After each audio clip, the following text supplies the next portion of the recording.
j'ai dit les mots, regardez, il y a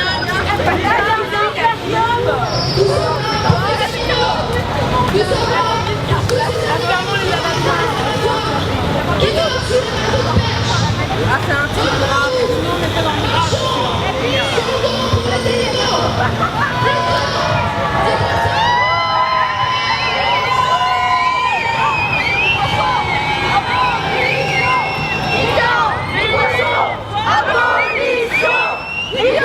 Des poissons, abolition! Des viandes, des poissons, abolition! Des viandes, des poissons, abolition!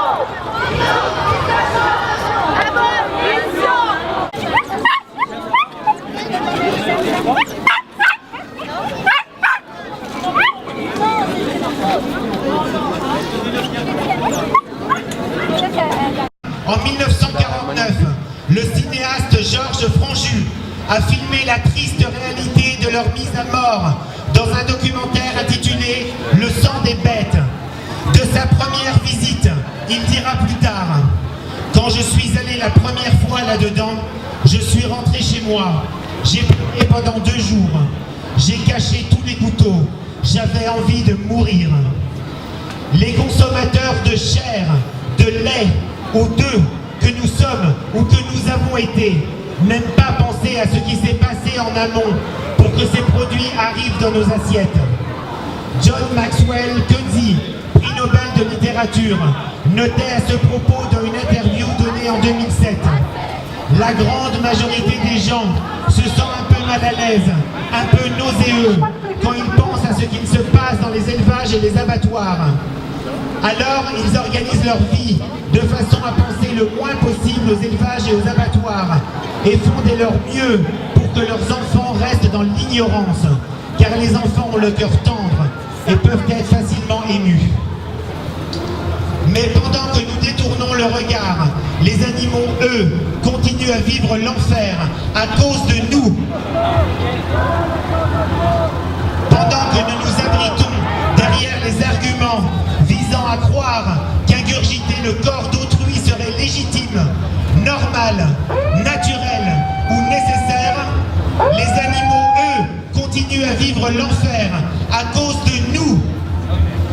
Il est temps de déconstruire l'idéologie carniste qui sécrète depuis des siècles ces arguments criminels et qui est aujourd'hui savamment entretenue par les industries d'exploitation animale.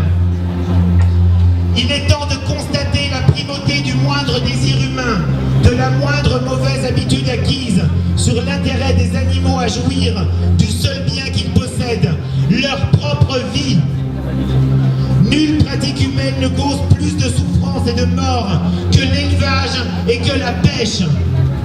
Chaque année dans le monde, plus de 60 milliards d'animaux terrestres ainsi abattus pour leur chair, auxquels viennent s'ajouter des centaines de milliards d'animaux issus des élevages aquacoles et des centaines de milliards de poissons arrachés aux lacs, rivières et océans. Nous avons ici une pensée pour Paul Watson, qui a tant fait pour défendre les habitants des mers et qui, après un court séjour en prison, est aujourd'hui menacé d'extradition vers le Costa Rica. Quelle justification éthique pouvons-nous trouver à tous ces meurtres alimentaires, à ces gorges tranchées, ces poissons asphyxiés?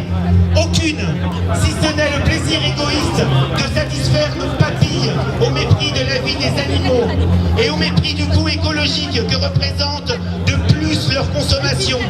Un coût écologique pour nous, mais aussi pour eux, car la terre est notre maison commune. De même que le monde n'est pas une marchandise, les animaux ne sont pas des produits destinés à notre usage. Ce sont des êtres sentients, capables d'émotions, de sentiments, de connaissances, de raison, et nous avons à travers eux d'autres mondes à découvrir. Il est temps de procéder à une révolution éthique et d'inclure définitivement l'animal dans notre sphère de considération morale.